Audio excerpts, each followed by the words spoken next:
നമസ്കാരം, ഇൻസൈഡിലേക്ക് സ്വാഗതം. തന്റെ സത്യപ്രതിജ്ഞാ ചടങ്ങിൽ കാര്യങ്ങളൊന്നും തന്നെ വളച്ചുകെട്ടില്ലാതെ നേർക്കുനേരാണ് ട്രംപ് പറഞ്ഞിരിക്കുന്നത്. എന്നാൽ ട്രംപ് പറഞ്ഞിരിക്കുന്ന പല കാര്യങ്ങളും രാജ്യത്ത് നടപ്പിലാക്കി വരുമ്പോൾ പല കോണുകളിൽ നിന്ന് ഭൂകമ്പം ഉണ്ടാകുമെന്നുള്ള കാര്യത്തിൽ യാതൊരു സംശയം വേണ്ട. സത്യപ്രതിജ്ഞയ്ക്ക് ശേഷം ഇസ്രായേൽ കാര്യത്തിൽ ട്രംപ് എന്തായിരിക്കും എടുക്കാൻ പോകുന്ന തീരുമാനം എന്നായിരുന്നു എല്ലാവരും ഉറ്റുനോക്കിയിരുന്നത്. എന്നാൽ ഇപ്പോൾ വരുന്ന റിപ്പോർട്ടുകൾ പ്രകാരം ട്രംപിന് കൃത്യമായി തന്നെ ഇസ്രായേൽ വിഷയത്തിൽ എന്ത് ചെയ്യണം എന്നുള്ളതിനെ കുറിച്ച് ധാരണയുണ്ട്. ട്രംപ് അധികാരത്തിലേറുന്നതിന് മുൻപ് ഗാസയിൽ വെടിനിർത്തൽ ധാരണയായിരുന്നു. ട്രംപ് എത്തിയാൽ എന്തൊക്കെയാകും തീരുമാനമെന്ന ആശങ്കയെ തുടർന്നാണ് അതിവേഗ ധാരണ എത്തിയത്. ഇപ്പോഴിതാ ഈജിപ്ത് അടക്കമുള്ള സമീപ രാജ്യങ്ങൾ ആശങ്കപ്പെട്ടത് തന്നെ സംഭവിക്കുന്നു. ഗാസ മുനമ്പിൽ നിന്നുള്ള അഭയാർത്ഥികളെ ജോർദാൻ, ഈജിപ്ത് ഉൾപ്പെടെയുള്ള അറബ് രാജ്യങ്ങൾ ഇനിയും ഏറ്റെടുക്കണമെന്ന് US പ്രസിഡന്റ് ഡൊണാൾഡ് ട്രംപ് അഭിപ്രായപ്പെട്ടിരിക്കുകയാണ്. ഗാസ വെടിപ്പാകണമെങ്കിൽ ജനങ്ങളെ മാറ്റിപ്പാർപ്പിക്കണം എന്നതാണ് ട്രംപ് മുന്നോട്ട് വെക്കുന്ന പോയിന്റ്. കഴിഞ്ഞ ദിവസം ജോർദാൻ രാജാവ് അബ്ദുള്ള രണ്ടാമനുമായി നടത്തിയ ഫോൺ കോളിൽ ഇക്കാര്യം താൻ സംസാരിച്ചു. ഈജിപ്ത് പ്രസിഡന്റ് അബ്ദുൽ ഫത്താഹ് അൽ സീസിയുമായി ഇനി സംസാരിക്കുമെന്നാണ് ട്രംപ് പറഞ്ഞിരിക്കുന്നത്. ഗാസ നൂറ്റാണ്ടുകളായി നിരവധി സംഘർഷങ്ങൾ നടക്കുന്ന പ്രദേശമാണെന്നും ട്രംപ് പറഞ്ഞു. നിരവധി പേരാണ് മരിച്ചു വീഴുന്നത്, ആകെ തകർക്കപ്പെട്ടിരിക്കുകയാണ്. ആളുകൾ അവിടെ ജീവിക്കുന്നത് സങ്കീർണമായ അവസ്ഥയിലാണ്.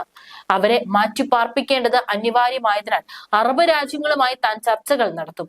കുടിയേറ്റക്കാർക്കായി വീടുകൾ നിർമ്മിക്കുമെന്നും ട്രംപ് പറഞ്ഞിട്ടുണ്ട്. മാത്രമല്ല, ഇപ്പോൾ വന്നിരിക്കുന്നത് ഒരു താൽക്കാലിക വെടിനിർത്തൽ മാത്രമാണ്. ഇതുകൊണ്ടൊന്നും ഹമാസ് ഒതുങ്ങുമെന്ന് കരുതുന്നില്ല. ബന്ദികളെ കൈമാറ്റം ചെയ്യുന്ന സമയത്തെല്ലാം തന്നെ ഹമാസ് വലിയ ആഘോഷങ്ങളാണ് നടത്തുന്നത്.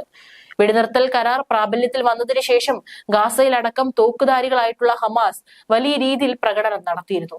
അതിനർത്ഥം ഈ വെടിനിർത്തൽ കരാർ കഴിഞ്ഞു കഴിഞ്ഞാൽ ഇതിനും വലിയ ശക്തിയോടെ അവർ തിരിച്ചടിക്കുമെന്നാണ്. അതുകൊണ്ട് തന്നെ അതിനു മുൻപ് ഈ കാര്യത്തിൽ ഒരു തീരുമാനം ഉണ്ടാക്കേണ്ടതും അനിവാര്യതയാണ്. ഗാസ മുനമ്പിലെ ആളുകളെ സുരക്ഷിതമായ സ്ഥലത്ത് പുനരധിവസിപ്പിക്കുക എന്ന ലക്ഷ്യം മുൻനിർത്തിയാണ് തന്റെ നിർദ്ദേശമെന്നും ട്രംപ് പറഞ്ഞിട്ടുണ്ട്. എന്നാൽ ഗാസവാസികൾ ഈ നിർദ്ദേശത്തെ ആശങ്കയോടെയാണ് കാണുന്നത്. ട്രംപ് പറയുന്നത് പ്രകാരം മാറിയാൽ ഗാസ എന്നേക്കുമായ പ്രദേശവാസികൾക്ക് നഷ്ടമാകുന്ന സാഹചര്യമുണ്ടാകും. ഈജിപ്ത് കൂടുതൽ ജനങ്ങളെ സ്വീകരിക്കുന്നത് കാണാനാണ് താല്പര്യം. 15 ലക്ഷം ആളുകളെ കുറിച്ചാണ് സംസാരിക്കുന്നത്. അവരെ മുഴുവൻ പുനരധിവസിപ്പിക്കാൻ കഴിയുമെന്നാണ് പ്രതീക്ഷ. പലസ്തീനുകൾക്കിടയിൽ ബഹുജന പ്രസ്ഥാനം നിലവിലുണ്ട്. ആ പ്രസ്ഥാനം താൽക്കാലികമോ ദീർഘമോ ആവാമെന്നും അദ്ദേഹം പറഞ്ഞു. വർഷങ്ങളായി വിവിധ തരത്തിലുള്ള സംഘർഷം നിലനിൽക്കുന്ന പ്രദേശമാണ് ഗാസ മുനമ്പെന്നും ട്രംപ് പറഞ്ഞു. തകർന്ന പ്രദേശമായി ഗാസ മാറിയിരിക്കുന്നു. അവിടെ എല്ലാം നശിപ്പിക്കപ്പെട്ടിരിക്കുന്നു.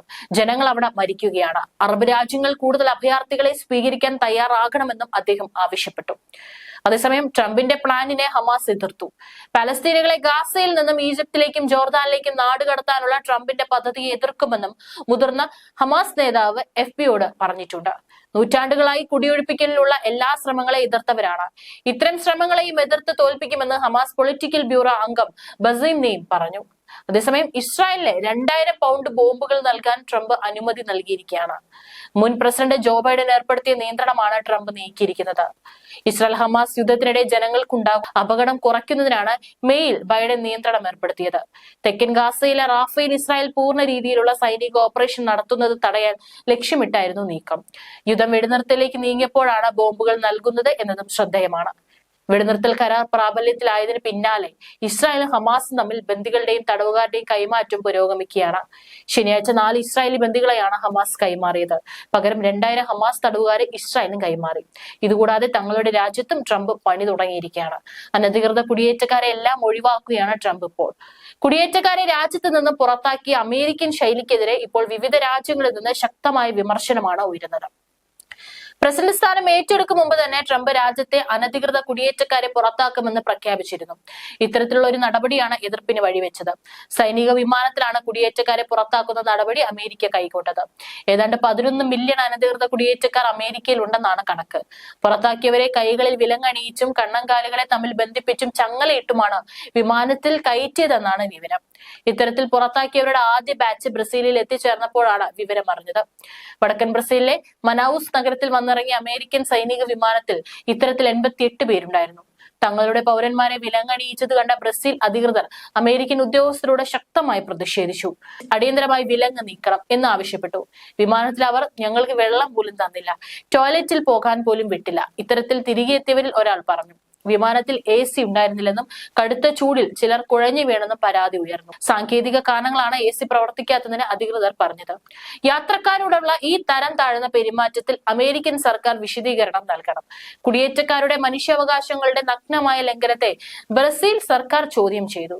ബ്രസീൽ മനുഷ്യാവകാശ മന്ത്രി മക്കായെ എവറിസ്റ്റോ അറിയിച്ചതനുസരിച്ച് ഓട്ടിസം ബാധിച്ച കുട്ടികൾ വിമാനത്തിൽ ഉണ്ടായിരുന്നതായും ഇവർ വളരെ മോശം അനുഭവത്തിലൂടെ കടന്നു പോയതായും വിവരമുണ്ട്. എന്നാൽ ഫ്ലൈറ്റ് ട്രംപിന്റെ ഉത്തരവ് പ്രകാരമല്ല പുറപ്പെട്ടതെന്നും 2017 പരസ്പര ധാരണ പ്രകാരമാണ് ഇത്തരത്തിൽ ആളുകളെ എത്തിച്ചതെന്നാണ് ചില അന്താരാഷ്ട്ര മാധ്യമങ്ങൾ വ്യക്തമാക്കുന്നത്. വിവരം അറിഞ്ഞതോടെ ബ്രസീലുകാരെ തിരികെ എത്തിക്കാൻ ബ്രസീലിയൻ സൈനിക വിമാനം ഏർപ്പെടുത്താമെന്ന് പ്രസിഡന്റ് ലുല സമ്മതിച്ചതായും രാജ്യത്തെ നീതി മന്ത്രാലയം അറിയിച്ചിട്ടുണ്ട്. ഏതായാലും ട്രംപ് പണി തുടങ്ങിക്കഴിഞ്ഞു.